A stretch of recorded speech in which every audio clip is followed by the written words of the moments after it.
Hi, Mr. Jim. Thank you so much for coming to this show. I really appreciate you for taking the time out today and joining me on this episode. I'm super excited to learn more about you and also discuss about the topic, which is getting past your comfort zone. So before we get into that, tell me a little bit about yourself. What do you do? Who you help? Our audience would love to know. Sure. First of all, thank you, Russell. I really appreciate being on your show, and I'm honored to be here with you and your guests or your listeners. And thank you. The pleasure is Well, mine. thank you.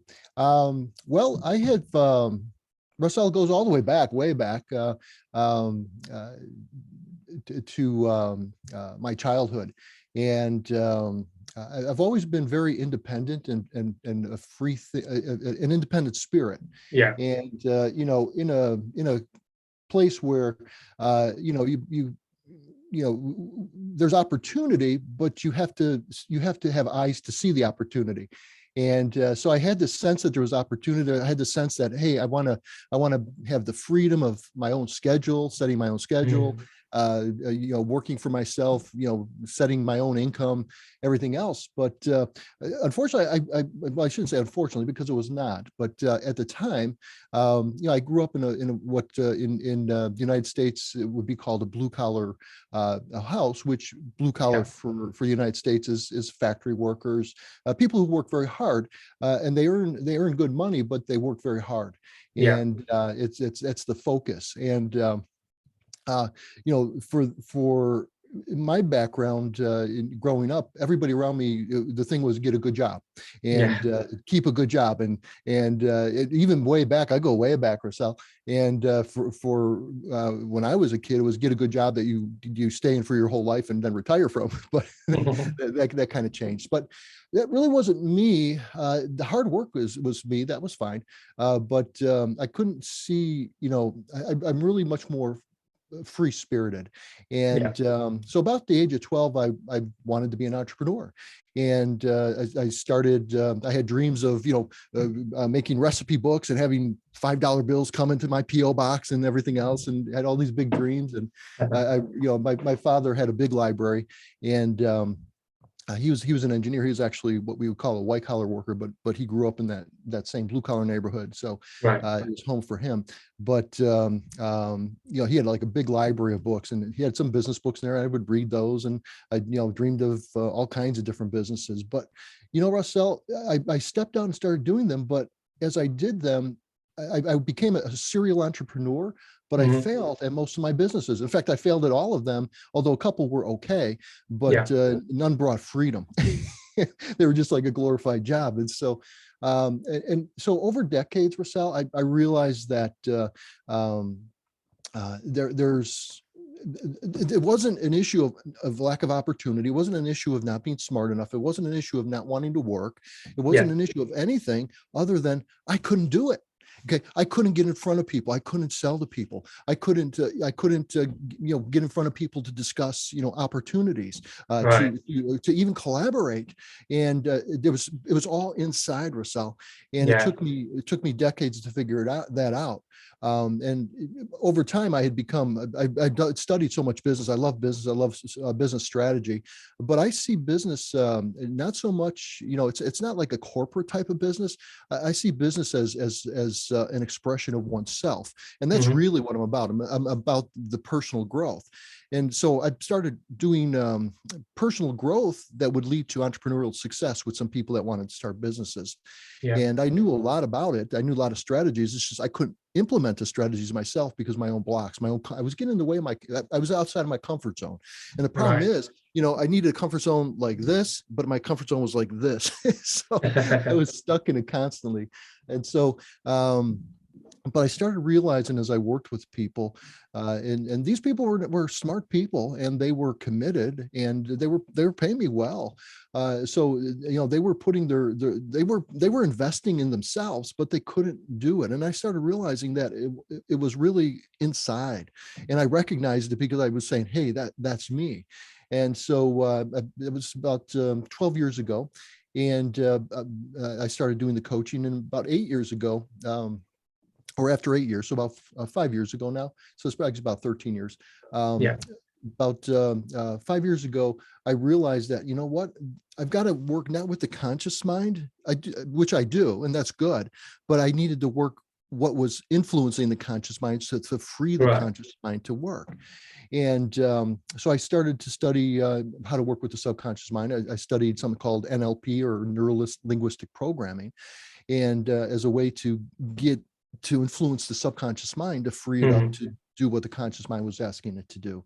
And I took a class in hypnosis as a part of that, and then all of a sudden it was bang, it was like powerful, and I was getting like, I was helping people change inside, like it was instantly okay. Yeah. We would do a session, and sometimes it takes a little longer to find where it is, sometimes much shorter, but once we hit it, the outside changes like boom. And Right. it was like amazing. And it wasn't the hypnosis. So I just became like fully engrossed in hypnosis. I went to a college of hypnotherapy. I graduated with honors there, and I had hundreds of hours of practical supervised experience, and now I've got many certifications. It's to me, Russell, it's an extremely powerful way to become more of who we are. See, Yeah. that's the thing, because it's amazing, because everybody I work with, they don't become somebody different. I don't like make them like they're hypnotized like zombies and they're all of a sudden doing crazy things that they would never do. What I do is I clear the way so that they can actually be more of who they are now. And Yeah. the thing is, I learned that the reason people are getting in their way with their comfort zone is they're trying to live today with their current goals, their current maturity, their current experience, their current wisdom, but they're living it on rules from sometimes when they were children. Yeah. And those comfort zones are set as we're children. And one of the biggest things, Russell, that I learned on the comfort zone is they're actually good for us. They're actually there to help us. Right. Yeah, I'd love to know more about that. So before we get into the topic, I have like another question, which is like related to your journey. Like you mentioned, you've been to like several businesses. You started, most of them failed.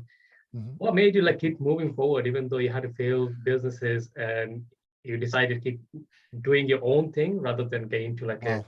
corporate That job or something? that is a wonderful question, Russell. It was uh,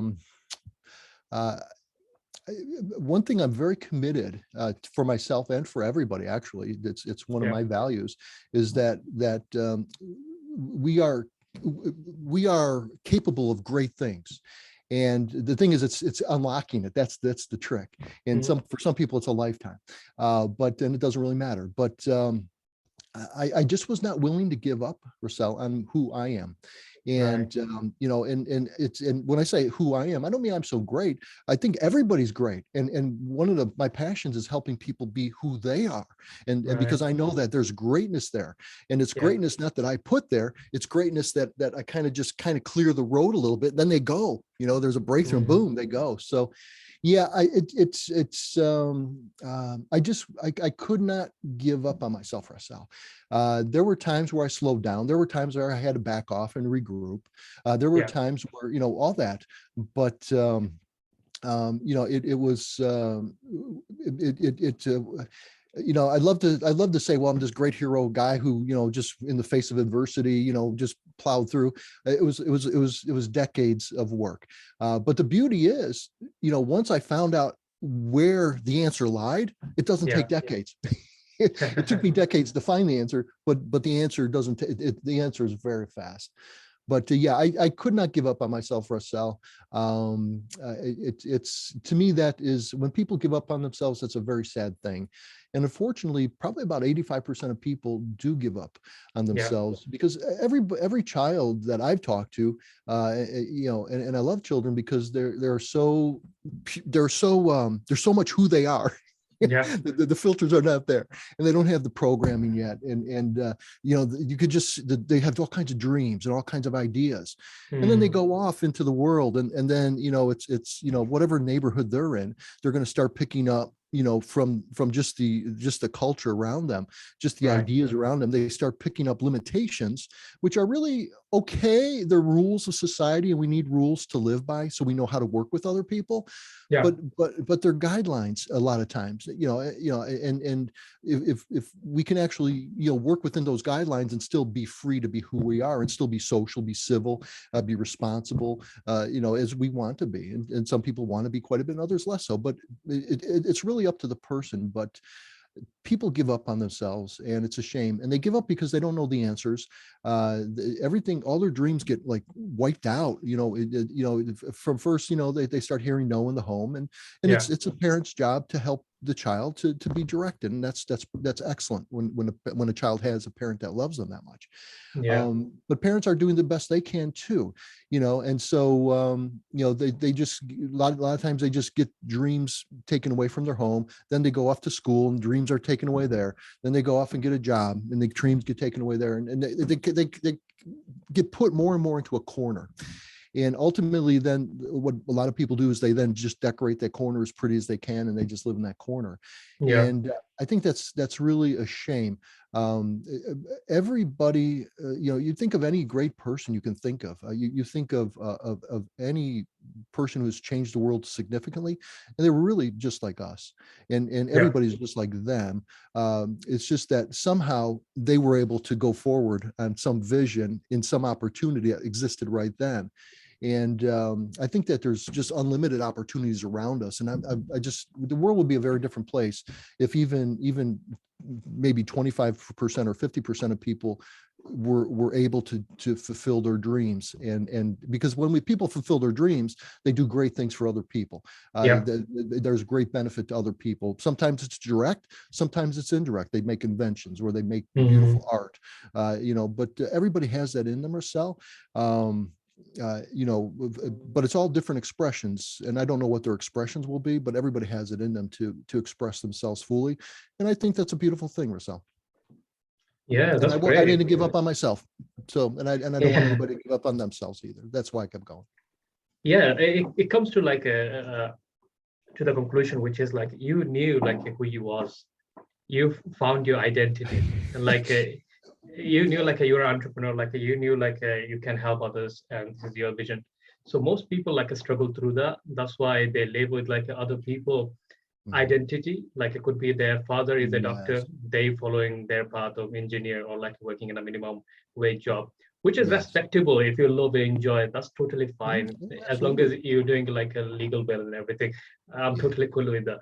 But thing is, if you're not happy with it and this is not your passion, and you're just doing because of other people are doing, then obviously there's something wrong, and you need to figure out like what's the identity. Yeah. Right. And you say so beautifully, Russell, and it sounds so beautiful, but I struggled for decades, literally 3 decades at least, if not four. Yeah. And there was a process, even in the fifth decade, I suppose, where and still for the rest of my life I'll be growing, and that's the way we are. Yeah. But it is a struggle, and it seems impossible. And Mm. here's what's happening in there, Russell, as it relates to comfort zones. Okay, if you picture like this entire, all the truth and all the opportunities and everything, out there, okay, Yeah. from our perspective, it's all out there. And what happens is our focus for many people gets onto the problems, and it gets on, I don't know my entity, I don't know my entity. And they're focusing on where the answers aren't. They're focusing where the problem is. And all those Right. answers are still there. And a lot of the work I do is just opening up so they can see. And once they can see, I help them focus where the opportunity is, and then they go full blast on that. But it is a very difficult thing when you're focused on not knowing your identity. Mhm.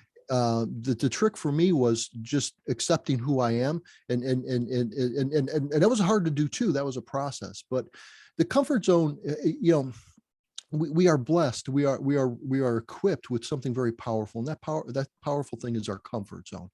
Yeah. And a lot of times we think of it as a limitation, and it is.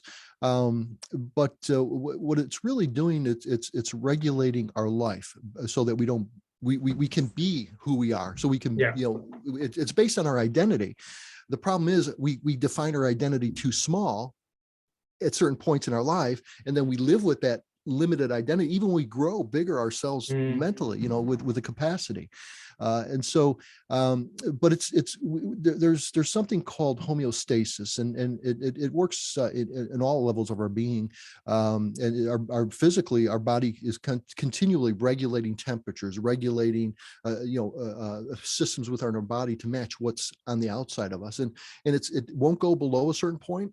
Otherwise, it raises the alarms, and it won't go above certain points. Otherwise, it raises the alarm. And with our physical body, it's physical manifestations. If we need to cool down, our body just naturally sweats, and we hit a certain temperature, and boom, it starts to do something to release heat. If we start to get too cool, we start to shiver. The body just automatically keeps us in that range. And it's a range. It's not like one little strip. And so there's a good range in there. And it keeps us in homeostasis, everything where we can survive.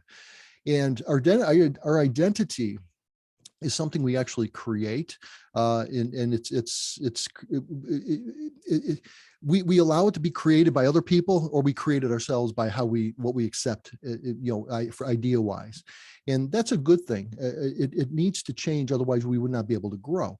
And so, but it's a very solid thing in the sense of our subconscious mind, our mind protects it.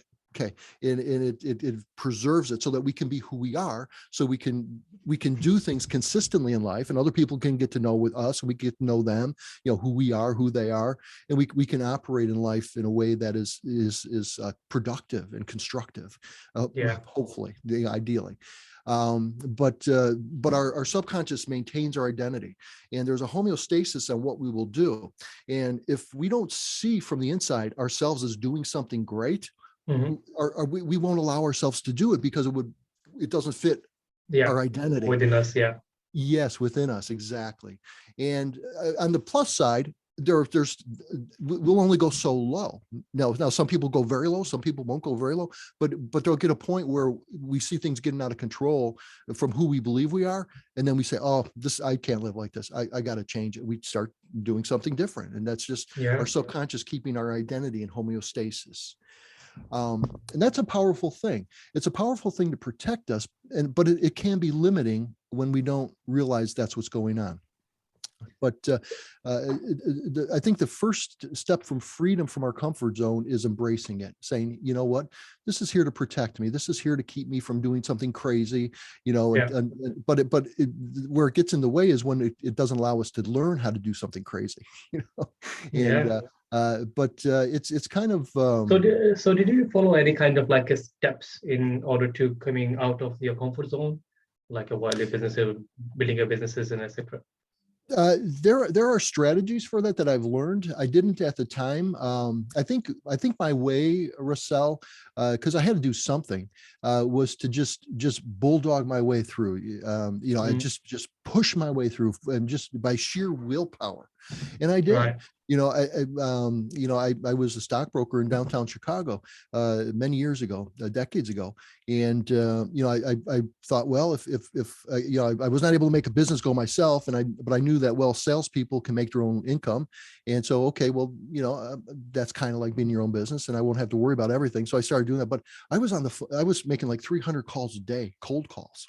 And that was hard. That was hard work, especially because, I had so many, I had such a poor self-esteem, and I had so many things that I was uncomfortable with inside calling people. And, every time somebody said something mean or bad, which was like 90% of the I took it personally. It was like, but I just bulldogged my way through, Russell. And we can do it by willpower. But the thing is, willpower is a wonderful gift, but it's not meant to be long-term. Willpower helps us to change inertia, to get past inertia, or to stop something. But it's only something that lasts a very short period of time. The problem for me, and problem for a lot of people, is when you try to use it solely, it starts coming out in your health. It actually makes things kind of worse, because now you start beating yourself up even more. So the way I did it was, my first strategy was willpower. It's a common strategy. Some people have a lot of willpower. Many people have zero willpower. Well, I shouldn't say zero, but many people have very little willpower. It's something that can be exercised, but it's something that, you know, it takes too much energy, Russell. And we are able to create great things. We're able to accomplish great things. But if all of our energy is going to just getting out into the playing field, we don't have energy for when we're on the playing field. And so that was the first strategy. Probably the best way that I've learned, well, let's see, the best way I've learned is by working with the subconscious, because all of that, but I'll back off, you know, to something in between, but just going to the very best way. The very best way is to go where it's coded into us, go where it's mapped out, because all of our, for every stimulus we get, every input from any senses and internally, our feelings about things, our sense of, you know, you know, out of balance or in balance, every stimulus, every stimuli, or every all the stimulus that we get, we are primed to react to or to take action on. Sometimes the action is not acting, but we're always primed to do something with whatever's coming in. Most of it's subconscious. We don't even have to be aware of it. You know, when we get into a car and drive, there's all kinds of stimuli, you know, but we don't even, once we learn how to drive, we don't even pay attention to that. Our bodies, our subconscious is running all that by habit. Yeah. You know, and so we don't even have to think about it. But all of that is mapped out in the subconscious. Every everything that we're experiencing is going to lead to some kind of an action. We're set up that way. But what action is it going to be for different people? It's very different things. And the difference is our perception. The perception of what's coming in primes us for acting in a certain way. If we had a good map of dogs, let's say, from our childhood or wherever, when we see a dog, we're primed to, oh, cute, or oh, pet, or oh, ignore. Okay, but some people, if they have a bad experience, they're primed. The little dog comes in, it's like, or some people, it's like they're terrified. Other people, will tense up. Other people will run. But it's all in the perception. The perception is mapped in the subconscious. The subconscious doesn't think in words like we do. Words are something we've learned to use, and they're symbols, but we've codified symbols. But what the subconscious purely thinks is in symbols and pictures, it then makes associations between pictures, and they have these relationships then, and that's so all of our experiences from the day we're born, probably even before, we're having these experiences, and we're building up stocks of images, stocks of symbols, and they're all related to in some way, and they all have an emotional charge. Some are very positive, some are very negative, some are neutral. But we develop our own unique map of reality, we're perceiving what's out there. We're not out there, we're in here, and we've got these senses going on. So we have to interpret the signals coming in, and we have to lay that against some kind of a model or a map, and that's our perceptions.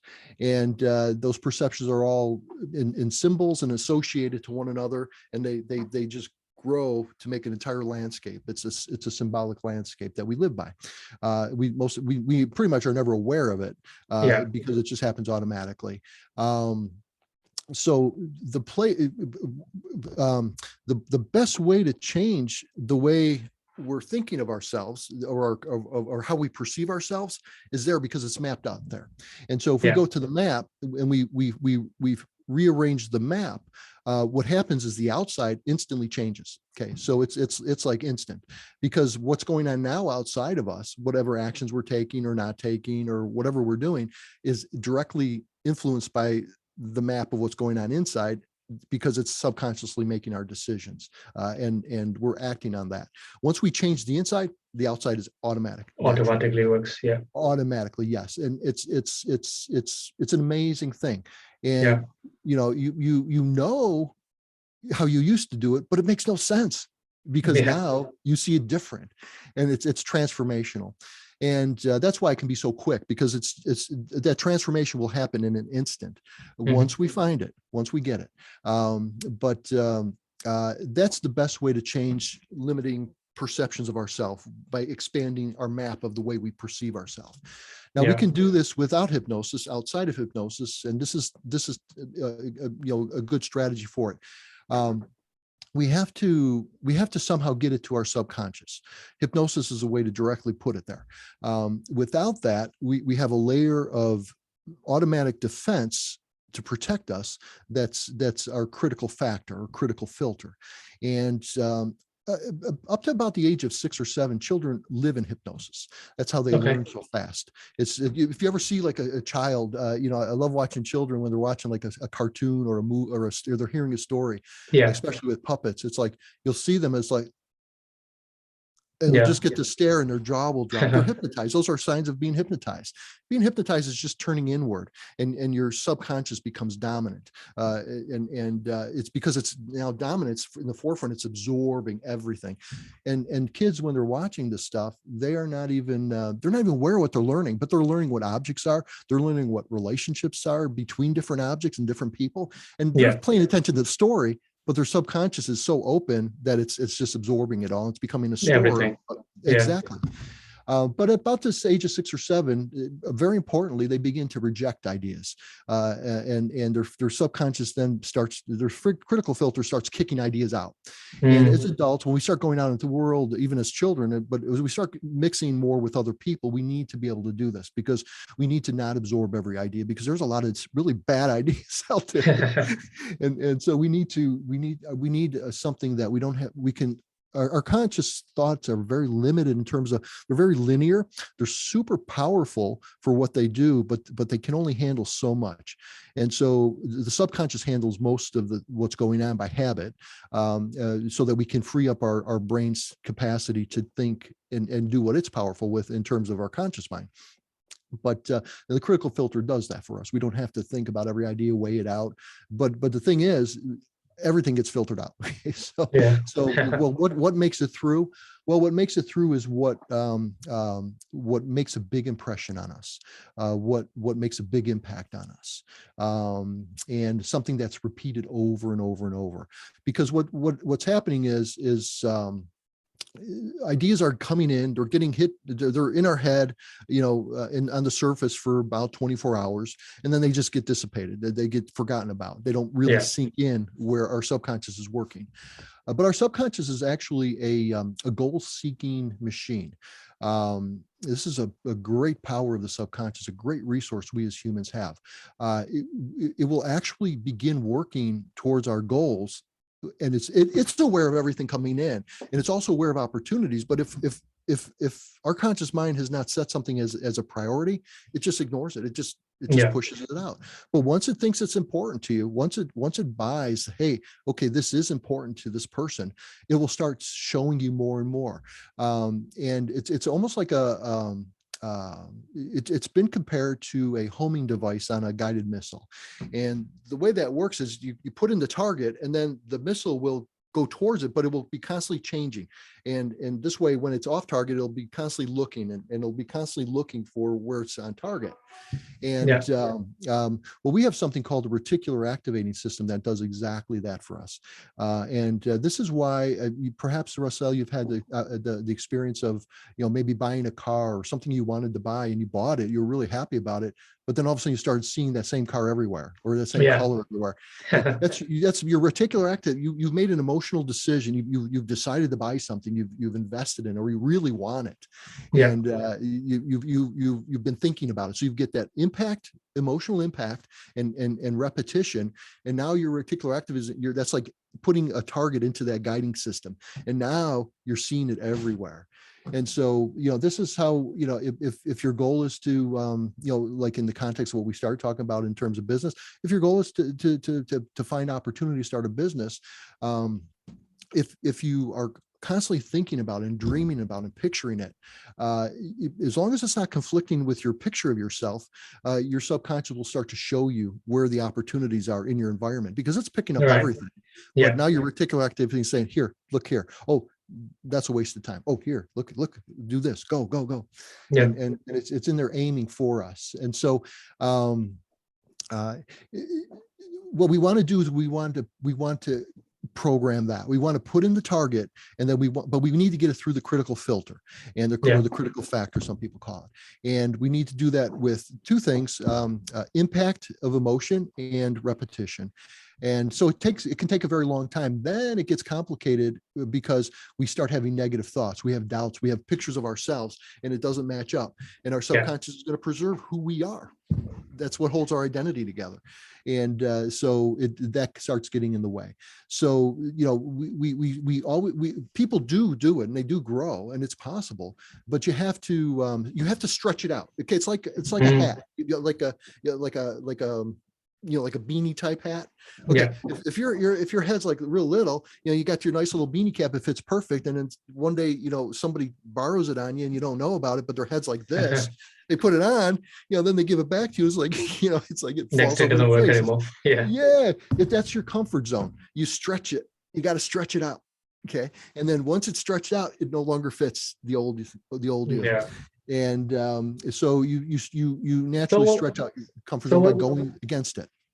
So what do you think, what's the main reason, we stay in a comfort zone and be there, even though we know this is the right action to take for certain things, like you mentioned, making them 300 cold calls, or could be reaching out to a prospect, or could be propose to a girl you really like, or want to get married to. It could be or even a date.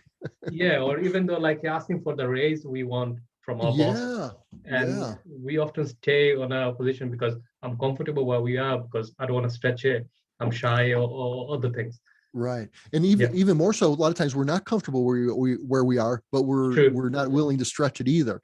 And that's when it's sad, but that's most people's experience, and it's everybody's experience at some points in their life. Some people, that is their experience of their life. Yeah. I call them, it goes to that homeostasis thing. And homeostasis is not fixed. It's fixed because we made it fixed, but we can adjust it, and we can move it. And I guess, Russell, it's realizing that it's there to help us. It's there to protect us. We're not broken. We're working too good. And, but there's other options. And one of the options is outside that comfort zone. And if you've decided and you have wisdom, say, okay, well, I'm not going to die, by doing this, so then you start to do it, but then all of a sudden it feels like you're going to die. And it's like,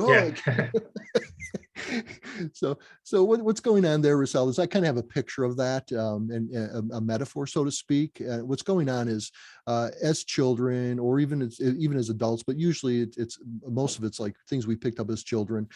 We have some kind of an experience that makes an impact on us, or we see something happen to somebody and it makes an impact on us. And we say, this is never going to happen to me, or, oh man, this is never going to happen to me again.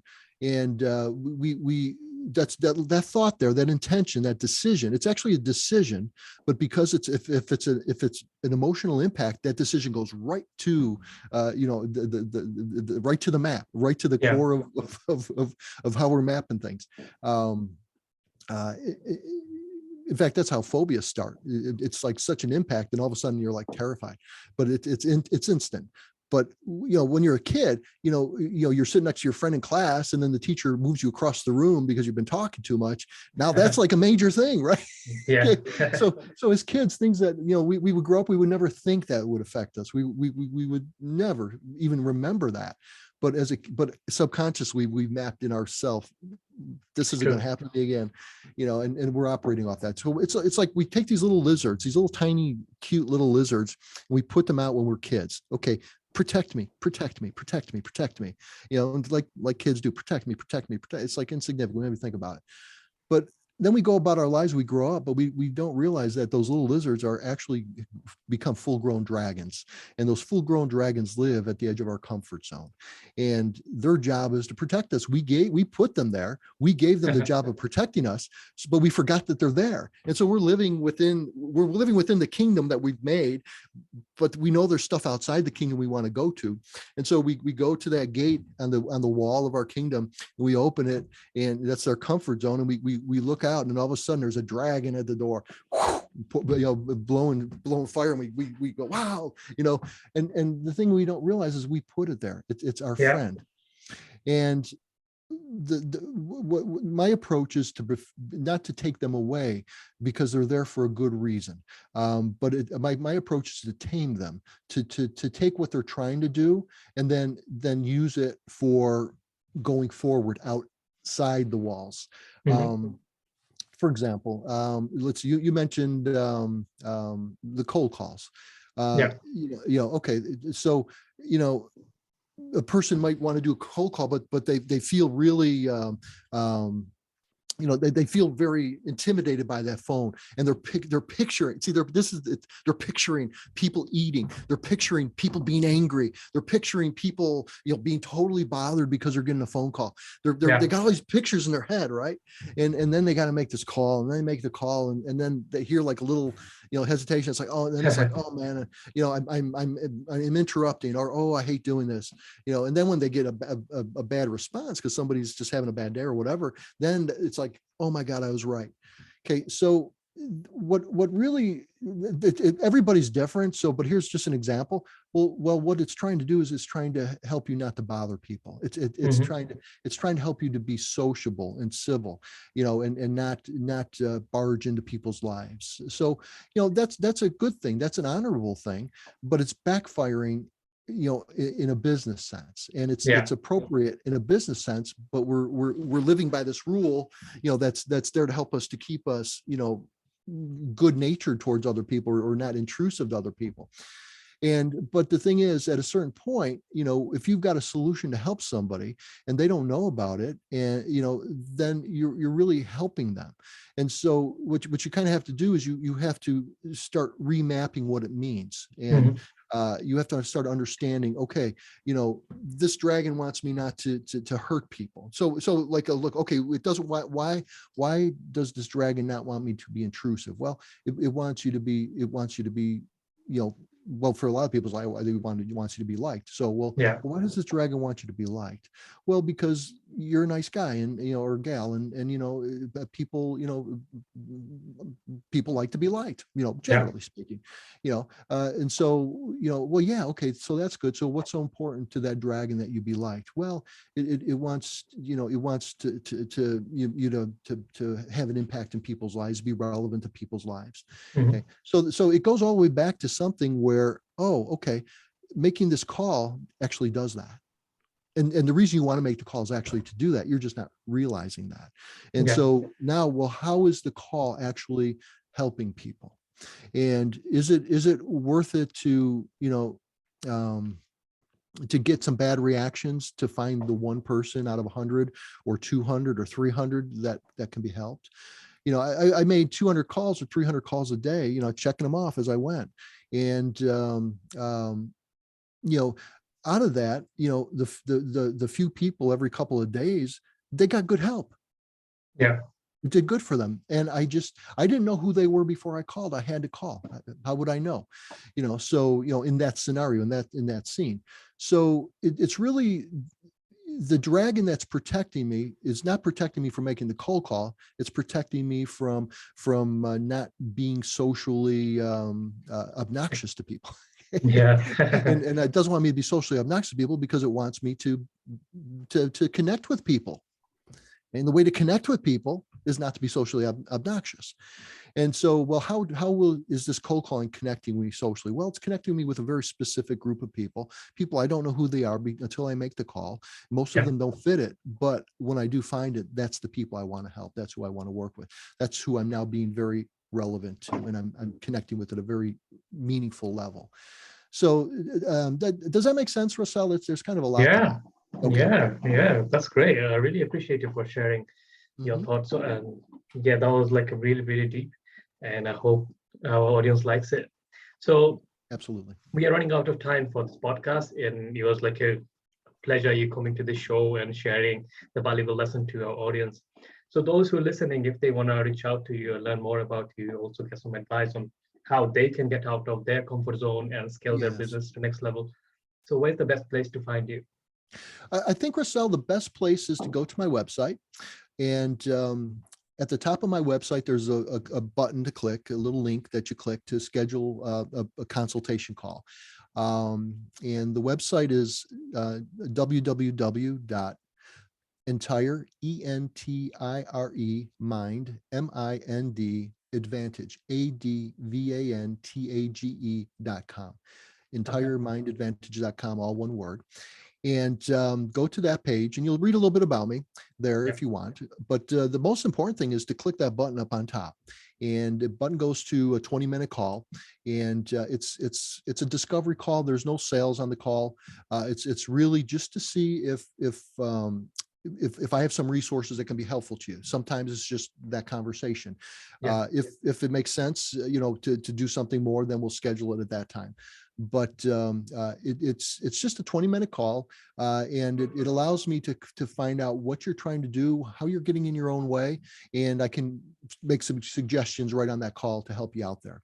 And then if it makes sense to do something more, well, that would be another conversation.